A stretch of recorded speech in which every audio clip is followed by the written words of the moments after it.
intro. We didn't do it right. Well, yes, we did. Okay, let me try it again. We did. What's everybody? Good Lord. Okay, y'all, try number 3. Third time's a Sweet charm. baby Jesus. What's up, everybody? You know what time it is. It's your girl, Lady J. Along with LuvLuv. And this is the Mind His Business broadcast. Because if you're minding his business, you don't have to worry about people being in your business. No, if you mind his business, you leaving everybody else's business alone. Well, yes, say that. So if you're watching this in real time on the real-time live time stream, this is the last broadcast of this year, 2020. And if you're watching this sometime in the future, just marvel at how young and pretty we are, because we will never be this young ever again. You realize that? I know it, but I'm gonna still be pretty. Well, I'm not claiming still it. Be gorgeous. You know, I tell everybody I'm gonna still be godly. Oh, don't get me going now. Don't get me going. I tell people all the time, I'm 29 plus. I'm 29 plus shipping and handling. That's my age. I'm not claiming my age or my grade. I'll tell you, I'm over 51, and guess what? It is what it is. So we just love God, and this is the last broadcast of 2020. And has this not been a wild ride this year? It's the truth. I think that the year 2020. I will not be happy. I mean, I'll be happy to see it go, okay? And, you know, because not seeing something, you know what I'm saying, it is not living, okay? Okay. Well, I'm glad it's over because this has been crazy. If you did an end of the year recap, you would see that this year brought to us coronavirus. Mm-hmm. It brought riots. It brought Black Lives Matter, both the movement as a philosophy and the organization. It has brought vaccines, global lockdowns and vaccines. It has brought people, it has made people separated from one another. It has, not being able to touch, not being able to embrace, not being able to kiss, not being able to really fellowship with the body of Christ and loved ones like they really want to. It has brought the most unique and hotly contested election in recent memory. It has exposed a lot of pastors and preachers and evangelists and missionaries, and it's exposed a lot of devilment in the church because it says that judgment starts in the house of the Lord. So it's a house cleaning going on in the body as well. It has brought earthquakes, weather-related challenges such that we've never seen before. Like, for example, the derecho, which was a land-based hurricane that swept through Iowa and messed up hundreds of thousands of acres of crops. We have seen, of course, the regular disasters, natural disasters, whether it's hurricanes or blizzards or whatever have you. And my brother was in a hurricane or storm, and it completely took his cars, wrecked. I mean, literally fell on his house, fell on his cars, all of that. But it seems, thank God he's all right, and thank God they replaced it. Hallelujah. There have been some good things this year too. Number one, I'm still alive. Yes, I count that as a good thing. If I'm still living, I still have another opportunity to try again, to do better, to serve God more, to move things forward, to execute the vision. Oh, hallelujah. We've seen joblessness, we've seen unemployment, but we've also seen lots of tales of togetherness and love and people working together to say we're going to get through this thing together. That makes sense? Yes. So it's not all bad, but we have seen a lot of the so-called battle lines being drawn. There are ideological differences that are being stirred up even more by the media. We've seen the big tech companies literally deplatform and censor any sort of information that might be against whatever the mainstream media is talking about. And we talked about that. Just tell the truth about it. Just be honest about it. Anything about Trump, kill it. Anything about Biden, lift it up. That's come on, just don't be scared. Well, say it. It's not that. Truth. Yes, it is. Say something. Put something right now in there and see what happened to you. Okay. Well, I think the big thing though is that somebody said, yes, somebody said the locust. Right. Oh, who We did had that, the Carlos? yes, Mr. Carlos, we had thank you. the We forgot locust about that that. ran through and That's the destroyed all the truth. crops Yes. over in Africa, and it moved all the way over. How about murder hornets? Oh, I 2020 forgot saw about murder the hornets. Right. uh, what else? Okay. What else have we seen this year that was just completely outside of anything Well, don't forget normal? down in Florida, that big old huge alligator mixed with crocodile mixed with dinosaur. Anything that's over 14 feet, it was huge. Yeah. And they were like, "Oh, that thing's not real," until it started attacking. Oh, this is not a game. That is not somebody in a mask. We've seen an uptick in the media preparing people for this false alien invasion. Mm-hmm. I can't believe it. I had a boyfriend there for a while. Remember that? You had a couple of boyfriends. Not this year. You're only claiming one, huh? I can only claim one. That's dating data. I can only claim one. Who else can I claim? I can't claim anybody. If you're beyond dating, then to me that's a boyfriend. If you're just dating as in data, collecting data, that's not your boyfriend. That's just you collecting information. But I had a boyfriend, everybody. Can you believe it? I had a boyfriend. I cannot believe it. After 27 years of marriage and divorcing, I finally had a boyfriend. And it was awesome. I will say that as we are getting to be women of a certain age and men of a certain age. Who's what men are we talking about? I'm saying in our listening audience, our listening family. Okay, you better say something. I don't know what you're talking about. I'm like, ain't no man here. Look, I'm all woman. Voluptuous. All right now. Look, don't let me stop your joy. I just had to say that. But what I was going to say is that it gets harder to find love sometimes when you get older, because when you're young, you don't know nothing and you don't have nothing. It's a lot easier to just be like, "You want to be my boyfriend? Yeah." Okay. And then, "You want to be my girlfriend? Yeah. Okay, let's go steady. Okay." A little piece of paper. Do you like me? Check yes or check no. I mean, it seemed like it was a lot easier when we were younger, but when you get older and you have assets, you have things that you have acquired over time. You have a career. Sometimes you have children. Sometimes you have, in my case, our case, in businesses and things like that. You can't just jump in with just anybody. Yeah, you need to know what you're getting into. That's true. Before you go dipping your toe in everybody's water. So but you know what? I would do it all over again. If you out there, okay, and you mind, please come find me. Well, the Proverbs say, what does it say? He who finds a wife finds a good thing. Yeah, don't be up there trying to go to all these men knocking on doors. No. What I was getting at. Hey. And some of them ain't looking. Some of them men are already married. Just stop it. What I was getting at is that some of y'all ain't finding no wife because you ain't looking for a wife. You're looking for a girlfriend, or you're looking for a good time. You're not looking for a wife.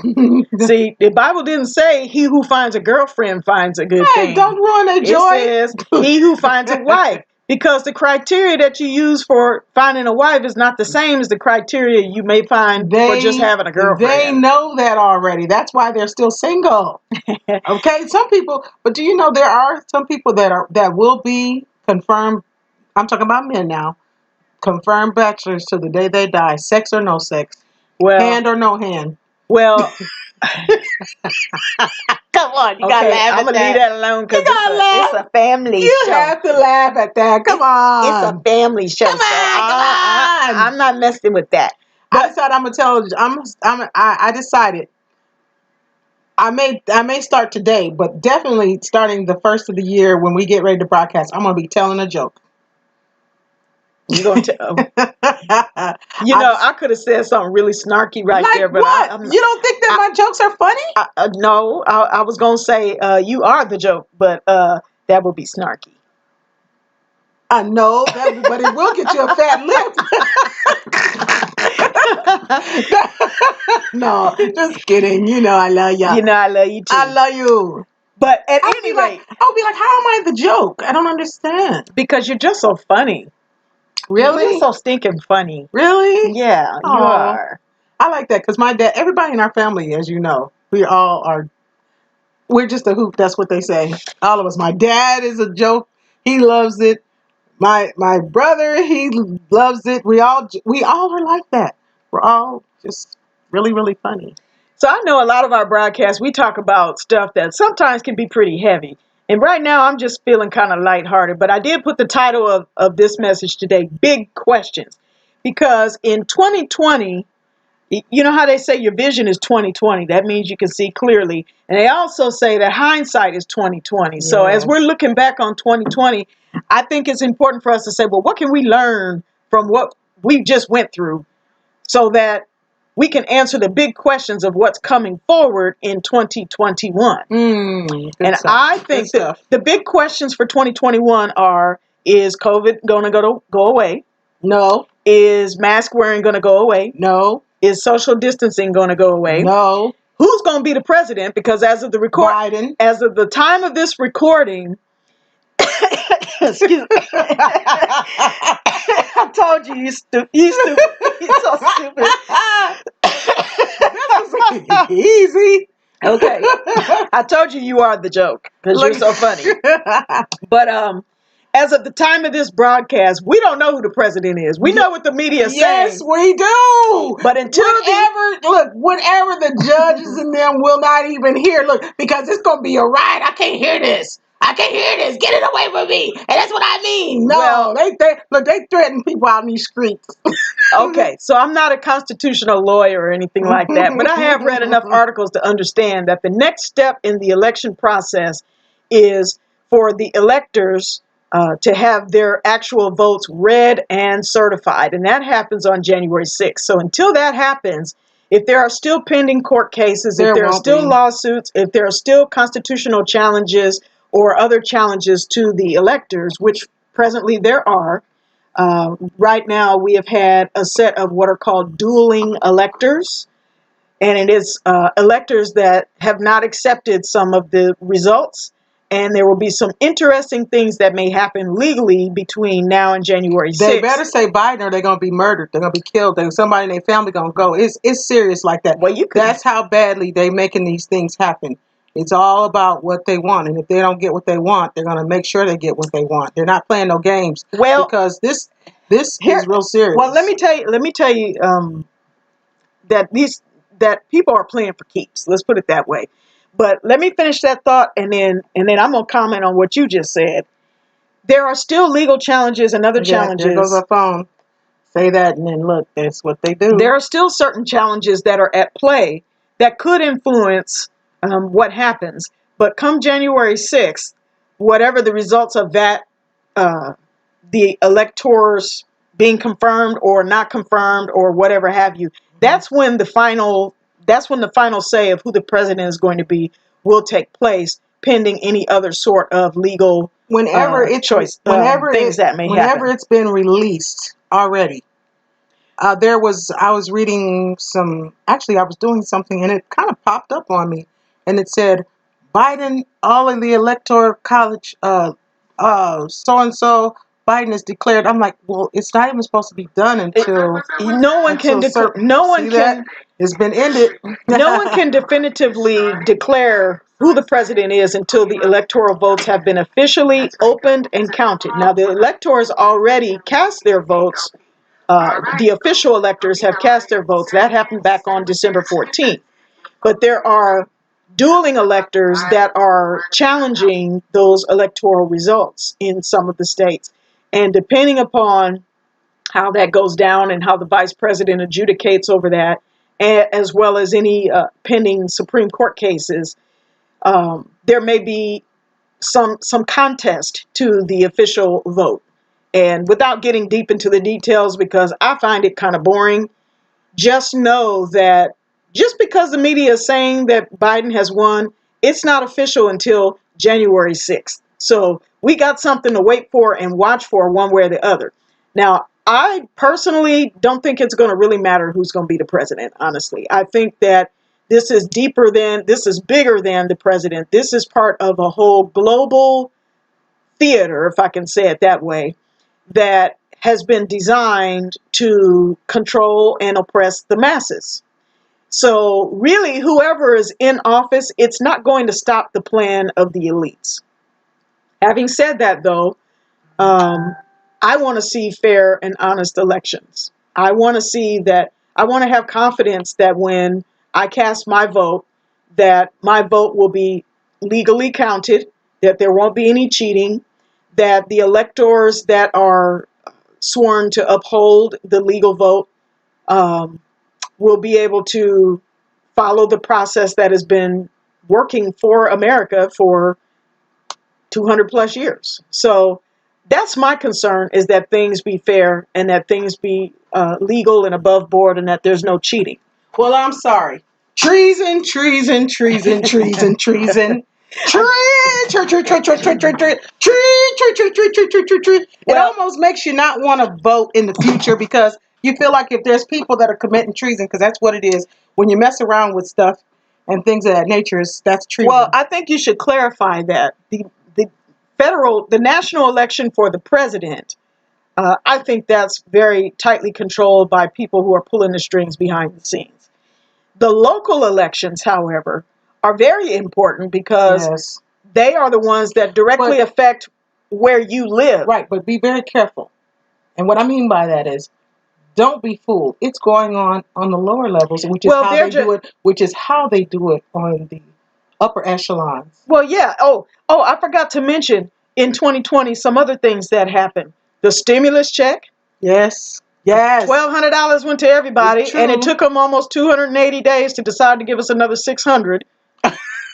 Well, that's the sad thing about it. The sad thing about it is the bill, as it was first passed, it was a and correct me in the comments if I don't have this right. It was like a $9 billion stimulus bill, but they said $600 per person. Well, if you times $600 times 328 million Americans, that's only like 1.9 billion. You know where the other $7.1 billion is going? Come on, it's going to foreign countries for aid to other countries. Now and that seems like I'm about to take a piece of catfish. Go ahead. That seems well, and that's the reason why there's so much controversy over the bill. We believe that if it's COVID relief for Americans, that the bill should go to America. The money should go to Americans. Somebody had a meme. I was reading a meme, and they said if you divide $600, divide that by 365 days, right? You do a little bit of math. It comes out to $1.64 a day. And they said, yeah, for $1.64 a day, you can sponsor your own American, kind of like those charity commercials. I said, oh my gosh, that's bad. But it is kind of true. If you're just throwing $600 at people, that's not even enough to pay rent in Omaha. Yeah, but for some people, it's better than zero. Yeah, but it's not going to make a difference because the whole society is designed to take the power and concentrate it in the hands of a few, and the rest of us are going to be controlled. Between somebody living and somebody dying. What else happened in 2020 was, even though we live in a very rich country, there are people that would really do them good, whether it's to pay their rent or whether it's to be out of the cold until they can hold on long enough. Of course, $600 is more than zero. What I'm saying is $600. What I'm saying is more porridge, please. More porridge, please. More porridge. More porridge. More porridge, please. Remember, he said, no. So there's a lot of things going on that we as believers need to be asking the big questions. If this is how it is now in 2020, do you have any confidence that things are going to get more Christian next year, or are they going to get more dark next year? You're going to have to break that down a little more. Because here's what I mean. Is society going to all of a sudden wake up and have a great Christian revival, and we just going to realize, oh my gosh, we've been following evil and darkness all this time, and let's follow Jesus in 2021? Or do you think that the world is going to become more anti-Christian, more anti-religion, more controlled by people who are not believers? Which one do you think logically it's going to be? Is it going to get better, or is it going to get worse? I think it's going to be both. I don't think there's going to be a revival at all. I think that there's going to be more Christian persecution Because it doesn't make any sense that you can go into Walmart shoulder to shoulder with the unwashed masses, all touching on the same keypad on the credit card reader, but you can't go and sit in a church and sing to the Lord. There's something the matter with that. Well, It's not logical. now, having said that, that does not mean that there's not going to be revival, and that does not mean that that's going to stop God from moving. Well, the revival definitely won't be televised, that's for sure. Oh, it's going to be whatever God said it is. I may not know exactly, but I know what his word says, and that's what I stand on. Anything else ain't none of my business. But I'll tell you one thing, his Holy Spirit is not going to fail. I know that. I know that much. Satan, you're going to lose. You and your whole team. Y'all going to take a L. Because In the end. Oh. In the end. Oh, yeah. What else happened in 2020? Epstein was put in jail. And Epstein didn't kill himself. Died. Yeah, Epstein didn't kill himself. Don't believe the hype. There's no way he could have done it. How do you do that? The same way with Robin. I don't know how you proceed to kill yourself with your arms tied behind your back. Nope. That's the most stupidest thing ever. Matter of fact, who stages and put this stuff together? You're just stupid. you're just really backwards. There's been a lot of, you know what? I'm not even going to say that. Epstein didn't kill himself, though. I don't believe that. Mm. And I'll tell you what else is unusual. He might not be dead either. Maybe not. He might not be. He might be on an island somewhere, chilling. Chilling. Well, you could also say that there's a lot of guerrilla warfare happening. Well, I know one thing. Our land is being taken over and bought by the Chinese. Oh, it's being bought up by. Yeah. Yeah. Oh, yeah. There's, it's strange because when you see things like that and it's not being televised, I remember I was talking to somebody and said, well, I can't buy no land in Detroit. I said, why not? And they were giving away houses for $1. Right. If you just paid the property taxes. They were begging people to buy them houses. And we missed the window. When she told me, well, I looked at some of the stuff and the Chinese done brought it. I said, well, I laughed at her. I said, okay, explain this one to me. Because, I don't dismiss nothing no more. And she said, yeah, they have a lot of the land. Now, when she said land, I said, do you mean like the ownership of the houses? She said, no, the land in which the houses are on. I said, okay, I'm going to look this up. And I'll tell you what, she was right. She was right. I said, well, how does another country how's another country able to come and buy up land? Anybody can buy up the land if you have the money and execute the contract. I said, that's interesting. And then, of course, I did study about, the White House, where it's located. It's not considered to be the United States. No, Washington, D.C. is not a state, and it's actually not even under the jurisdiction of the official documents the way that the other 50 states are. Right. I don't know if you knew that or not. Washington, D.C., the District of Columbia, is not a state. It's not. And so It's not. And so I got to going down that rabbit hole, and I got to going down, and I was like, well, this is very informative. I'm typing right here because I'm going to pull something up for you here real quick. Excuse me. And Washington, D.C. was founded as the capital in 1790. I almost had a dyslexic moment there. As a result of a compromise between Alexander Hamilton and northern states and Thomas Jefferson and southern states. And I find it interesting that this play that everyone is raving about called Hamilton is about Alexander Hamilton, who had something to do with Washington, D.C. being set up. That's kind of crazy. I'm not going to read through all of this. Lack of statehood for the capital. But it's true. Let me flip this over if you're watching on the live stream so you can see what I'm looking at here. There we go. It says the lack of statehood for the capital is enshrined in the Constitution, meaning the Constitution has indicated that the capital cannot be a state. Article 1, Section 8, Clause 17 of the document reads, the Congress shall have the power to exercise exclusive legislation in all cases whatsoever over such district, not exceeding 10 miles square, as may by session of particular states and acceptance of Congress become the seat of the government of the United States. Mm-hmm. Blah, blah, blah, big words that basically says that Washington, D.C. is not a state, which means that they're not under the jurisdiction of the Constitution in the same way that the other 50 states are. Mm-hmm. So there's a reason why you brought that up. Mm-hmm. But to this day, Washington, D.C. does not have voting representation in Congress, and the federal government maintains jurisdiction over the city. So there are some people that want Washington, D.C. to become a state. As a matter of fact, if you are a Democrat, you've probably heard some of the more progressive Democrats talk about how they want to confer statehood on Washington, D.C. and on Puerto Rico, because what that would do is then that would, since both Puerto Rico and Washington, D.C. they tend to be Democrat in political affiliation, Mm-hmm. it would provide more, it would give them a Democrat majority. Mm-hmm. So it's, there would be political reasons they would want to do that. Mm-hmm.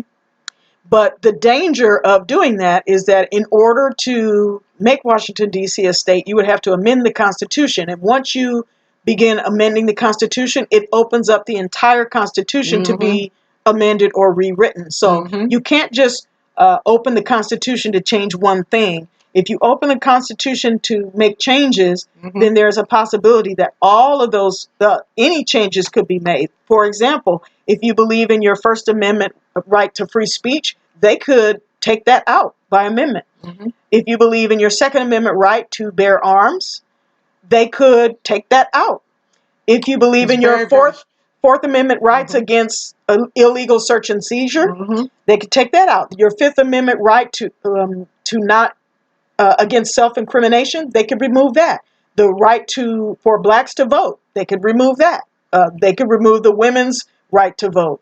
So what it is that they have it, especially 13. They have other important things involved in that particular package. So if you go on to say where it says, blacks are only three-fifths a human, and you go to try to change that, it can basically open up a Pandora's box or a can of worms. And of course, they change other things that are supposed to be more, or what they consider to be more important. Well, and then, and quite frankly, you don't have free speech right now. You don't have all the things that everybody's worried about anyways. You don't have those things like we think we do. You can speak freely, but you'll be deplatformed if you do. Oh, yeah. Which, that's happened just now, not too long ago. That's one of the things that 2020 has definitely shown us. Anytime you can censor the president of the United States. What? How you gonna censor the president of the United States? That's crazy. Wow, you can do that? They sure can. So big questions coming ahead in 2021. What should we expect? Depending on what your view is of prophetic events of the future, some people think that 2021 may be the start of the 7-year tribulation as spoken of in Revelation. And they have reasons to think that way. Some people think that we will be caught up to be with the Lord. Some people call it the rapture. Some people call it the catching away. Well, a lot of them thought that was going to happen on the 14th of this month.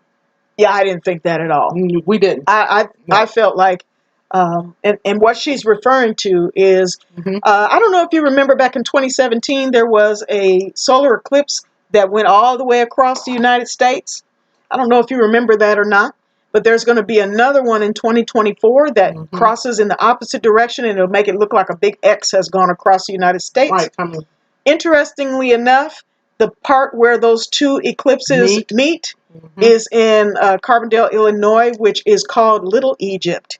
And some people believe that America is a type and shadow of Egypt, and so that's a very interesting piece of trivia there. Yeah, it's nice but read too. Right in the middle of the dates. So you have 2017, you have 2024. If you divide those two dates in half, December 14th is exactly at the midpoint, and there was a celestial event on the 14th. There was an eclipse on that day. Which is also considered Hanukkah. So some people thought that, oh, Jesus is coming and we're going to be raptured away on December 14th. I said, I don't think that's it. You asked me and I said no. Nope. I said, I think what it is God is indicating that he is going to judge our nation, and he would have every reason and right to do so for all the evil and wickedness that we've been doing and participating and exporting out of this nation. So definitely we've seen a lot of things that have happened in this nation. But we also seen something happen with Trump. He did stop a lot of child trafficking. And he also set up some things concerning people having abortions. No matter what you think about it, okay? We're not here to, one way or the other, we're just announcing that, Well, he did put the FOSTA and SESTA acts in place, which are designed to stop child sex trafficking, which I think is a fantastic thing. Yes. There's just been a lot of things that have happened. I think my opinion is that although Trump has done a lot of things that Christians would agree with, I think he's also a Trojan horse because he's the one that's putting Operation Warp Speed into play. With the vaccines? Yes. And I do think the vaccines, if they're not the actual mark of the beast, I think they're the setup for the mark of the beast. I think they're conditioning us for that, and they're setting up our bodies to be a part of the grid. That'd be the simplest way to say it. So you know how we have the internet, and now we have what's called the Internet of Things. Have you ever heard of that? Where like your refrigerator can tell you when you're low on milk, or your TV is smart, or your alarm system can turn things on and off. That's called the Internet of Things. And I think the next frontier will be the Internet of People, or the Internet of Bodies. They've talked about this in the World Economic Forum, that we biologically will be connected to the internet in some way, shape, or form. Well, nanotechnology and mRNA vaccines could very well be the doorway to that, as well as the increased internet speeds and transmission through, for example, 5G technology, which is hundreds of times faster than 4G, as well as Elon Musk. I'm sure you've heard of him. He's the guy that owns Tesla. He's a billionaire. Well, he's created a system called Starlink, where they've put thousands of satellites into the atmosphere to be able to connect the entire world to an internet grid. Well, it would be pretty easy to connect people to that grid if you have some sort of implant in your body. Now, as you know, I don't believe in what are those? Look at me. What are those in the sky? I don't believe in them. I do believe, however, there is a lot of activity going on underneath the ground, but satellites, no. Well, I believe that now. I don't want to go. What time is it? Okay, we're 38 after. I should be able to see a satellite in the sky, okay? And I don't see them. And I don't see them. Well, and I don't see them. And what's holding them up there? I'd like to know what's holding them up there. Don't come giving me all that habba blue. That's what I call it. Well, I think you're going to go into territory that would. But I do believe really in fiber optics underneath the ground, where the magnetic forces and things truly are located out to sea, where they are. Because how is it that a person's on their cell phone out to sea? There are no cell phone towers around. Keep it real, y'all. There's just some things you just have to look at logically, and just don't leave your brains at the door. When a person calls you out to sea, and I have been called out to sea before, where I got a call, where's the technology at? In the sky. Well, interestingly enough. But I can go around the corner. Oh, it's a problem. I'm trying to contact somebody. These things are underneath the ground, y'all. Well, real talk. I'm underneath the ground. I'm really not trying to get into controversial subjects because we can go down a rabbit hole. No, I was just saying. But I want to say something that kind of goes along with what you're saying. Okay. There's a reason why they have everybody turn off their phones and put your phone on airplane mode when you get in the air. Of course. Well, I'm a rebellious sort of person, so there's been a time or two when I said, I'm not turning my phone off. I want to see how high up in the air I can get until I no longer have service. And I got up in the air a certain height, X number thousand of feet, and then my phone no longer worked. And I said to myself, well, if phones operate on satellites that are way up high, it seems like I would get better service up high because I would be closer to the satellites, right? Right. But when I got to a certain height, I no longer had service. So apparently, whatever technology that delivers this service is not in the sky, it's on the ground. Because as I got higher in the air, then I lost service. Well, you know, a lot of people are scared of that stuff because they believe if you have your phone on, that you can bring the whole plane down. Which that's impossible to do because the planes don't operate on the same systems as the phone. Well, here's what's unique. But here's what's unique. The planes themselves have gadgets inside of them that not only retain power within itself, but that pull power. How do you think you get those planes to keep on hovering and going around in a circle? That's the truth. That's the truth. Going around in a circle for hours, 13, 14, 15 hours. How do you think you get that? Those are big questions for sure. Well, that I don't have the answers to. That's the title. That's the name of the telecast today is Big Questions. But this is something that I do know, that we are closer to the end than we are to the beginning, and I know that Christ is returning, and I think He's going to return within my lifetime. That's my opinion. That's beautiful. That's beautiful, Jackie. We live in a society where people don't seem like they want to preach about revelation, about the coming of about the catching away of God's people. It's very, very interesting. We want to give people certainty. We want to give them hope. We want to, and that hope is the Lord. That hope is the Lord Jesus Christ. He's the only certainty that we really, really, truly have. Some other things. And I'm excited about it because He's faithful. Because He's faithful to His own. All the famines that you've seen, have you noticed that? All the famines that you've seen. All the toilet paper that got bought up? Well, famines, you name that happened in 2020. Well, did you tell the Lord thank you that you were able to have toilet paper? Because let me tell you something. There were some people that went to the store and could not find any toilet paper. I ain't gonna lie, I bought a bidet. I love it. It's so awesome. You just feel so fresh. So fresh. That's so, like remember that parquet information. Remember that parquet commercial? Parquet. Fresh. I'm telling you, you just feel so clean. Now I hate it. If I go somewhere and have to go, I'm like, nope, I'm going to try to hold it till I get home. Because the experience is just so awesome. Oh my gosh. I'm through with you. I'm through with you. Y'all, get yourself a bidet. I'm recommending it. You can get them as low as $24. You don't even have to use no toilet paper. You just, and it just cleans your caboose. Well, you do need to pad dry though, but. No, you can air dry. I've sat there and read the scripture for about 2 or 3 hours. And let me tell you something. 2 or 3 hours? Yeah, sometimes I forget and I just think I'm on the chair or something. I'll be reading and studying. Okay, let's change this subject. Even though I said that, having said that, that's just letting you know you can air dry and everything's perfectly fine. It's just perfectly okay. If you got anything bound up in there, it will loose it. It will loose it in Jesus' name. So if you have problems, listen, don't worry about taking no laxatives. It will help you. Okay. So big questions. Look, you see I'm trying to change the subject, right? Big questions are coming up, and that is, what are you going to do in 2021? What is your big idea or your big thing that you want to accomplish in 2021?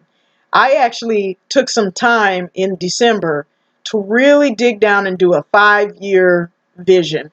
And it's very simple. It goes like this. If money and resources and support was no object, if you had all the money you needed, all the resources you needed, and all the support you needed, right, what would you be doing? What would your life look like in the next 5 years? And if you've never done this exercise before, now would be a perfect time to do this. Just find a half hour, an hour, sit down with a pencil and a piece of paper, and literally just ask yourself this question. If money, time, and resources and support was no object, you had everything you needed, what would your life look like in 5 years? What would you be doing? What would you be driving? What would you be working? Would you be working? Um, what would your relationships look like? Would I was you? like, that is too long. I was like, Well, let me start with I had to start with a 1 year because that helped me to kind of put things well, I into was going perspective. to. The way the exercise works is you imagine in as much detail as you possibly can what your life would look like if you had everything you needed to live it. And then you start working things backward and you say, well, what would I need to have and do in year 4 in order to get those things by year 5? And then you say, what would I need to do in year 3? What would I need to do in year 2? What would I need to do this year? Hey, someone just responded. Yes, Sean's Disaster says that she says, I would grow my company nationwide to help real Domestic violence. the domestic violence survivors. That's awesome. That is amazing. Anybody else want to weigh in on that? So go ahead, let us know. Just type it in, y'all, and we'll read it. So the big question is what would you, if money, time, resources, and support, you had everything you possibly needed and there were no barriers for you being successful, what would your life be in 5 years? What would it look like? What would you be doing? What would you have? Would you have a sports car? What kind of car would you be driving? What kind of house would you live in? What kind of relationships would you have? What would they look like? Do this in as much detail as you possibly can and then stair step it backward and say, okay, what would I need to do in year 4, year 3, year 2, year 1, 6 months, next month, this week, today? And you just break each part down until now you have a set of steps that if you set that in front of you and you follow those steps, you will be much closer to the life that you want or the life that you see for yourself because you know what it is you want. Sometimes you have to start with the end in mind. You have to begin with the end in mind. Oh, look at this. We have another weigh-in. Sean's Disaster said, I'd be married and grow together spiritually. Amen. Hallelujah.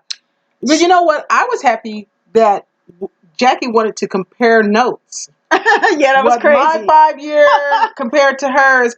Can I tell you that the first 3 things, and I'm going to tell them what it is. We had, right, I wanted a mowing lawn, a lawnmower, a riding lawnmower. And I couldn't believe it. She had the same thing as well. She was like, she wanted this. You won't believe this. I was like, what? She goes, look, that's on mine too. Now, that wasn't the first thing on her list, but it was on her list nevertheless. So, yeah, we both.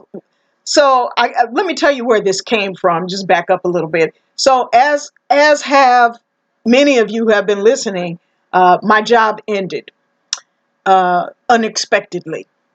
And so I had time on my hands. And I said, well, I have this time on my hands. Let me really just do a deep dive and say, what do I really want? Do I even want to go back to work? I mean, it was that deep. It was like, well, do you even want to go back to work for the man? Do you want to try to go 100% with these businesses? Well, can you do that right now? Well, you ain't got the money right now, so you're going to have to go back to work. But what I did was I said, well, let me play out this 5-year vision. What do I really want? What do I want my life to look like? And man, it came out great. So, not to get into details about my plan, because my plan is not going to be your plan. My vision is not going to be your vision. Yours is going to be unique to you. But mine came out of, I'll just tell you, I had some visions for our business enterprises. I had some visions for my relationships, the relationships that are important to me. I listed out all the things that I really want. If money was no object, I'd own a certain type of sports car. I would own this type of vehicle. My house would have this many bedrooms and this many. So I actually went through the exercise and I came up with several business things, several things for the brand, several things for my relationships, my personal finances. And I began to just really put all those things into a to-do system. Now, mine happens to be on the computer. Yours can be handwritten. It doesn't matter how you capture it. But you want to capture these things in as much detail as possible. And I have to tell you that I feel so much better that when I get up in the morning, I want to get up in the morning because I have this vision in front of me and I have a pathway to walk to accomplish the vision. Now, if I don't get my, I don't want to tell because some of the things are personal, but if I don't get some of those things, it doesn't matter. What matters is that I'm working toward them and that I'm working towards something and not just going to work every day. Like I went through a bit of a midlife crisis a while back, and it was kind of one of those, is this a while back? You mean recent? No, a while back. And it was one of those, is this all there is? When you're young, you're going to school, you're winning your high school sports tournaments, You or have so many things occupying your mind. You're going to college, and then after a while, maybe you find somebody or you have a child, and then you get your career and you're working, and then you hit this patch where it's like, well, is this all there is? Just keep working until what? Until I retire or die? Is this it? And you start asking those questions. Well, if you do this 5-year vision exercise and ask these big questions of what you want your life to look like, it will give you a roadmap to get you excited again about life. But you have to be honest. You have to really, when she says, if money was no object, you have to really say, wow, if money really was no object. If money was really no object, if money was really no I know object. that you want a Bugatti. And the thing about it is once you think about that Bugatti and you're thinking, yeah, I would love to have a Bugatti, then what happens next is that your mind starts problem solving. Your mind starts saying, how could I get this Bugatti? Oh, no, I can get the Bugatti. But now it's like, what you doing with that Bugatti? Every police officer want to stop you. People, where you get it from? then people want to take what you have. Then you want to start protecting it. And those were things that I was running into. Now that she didn't run into none of that, but me, I began to rationalize things and said, okay. So people would think basically, oh, she trying to. But you're not following. No, but this is what I'm telling you. But you're not following the rules. The right, rules but I'm saying that's what happens. Y'all have to stop yourself from doing what I did. I started rationalizing. Maybe you should have it because people thinking that you're trying to stunt. They think you're trying to stunt, and they're gonna say, "Okay, I want to take you down 1,000." I really don't feel like murdering nobody and going to jail the rest of my life. So it was like, man. But that's not the rules. The rules are if everything is perfect, you got all the money, resources, everything. Don't do what I did. Don't do what I do. Like if deep down, I had to start over again. Be honest. Be honest, no matter what your rationale is behind it or not. Just do it. It doesn't matter how crazy or how out there it is. Allow yourself the freedom to have complete imagination about the most positive of future that you want. Yes. You look at that. If you want a yacht, then put that down on your list. If you want 3 children, put that down on your list. If you want to be married, put it on your list. If you want to start a business and you see that business being successful and it has this many employees and you want to sell that business for $1 million, put that on the list. Even if it's you want to retire, you want to retire and you don't want to work anymore. Put that on there. Because what happens is once you create the vision, then your mind goes into problem solving mode of how can I accomplish that?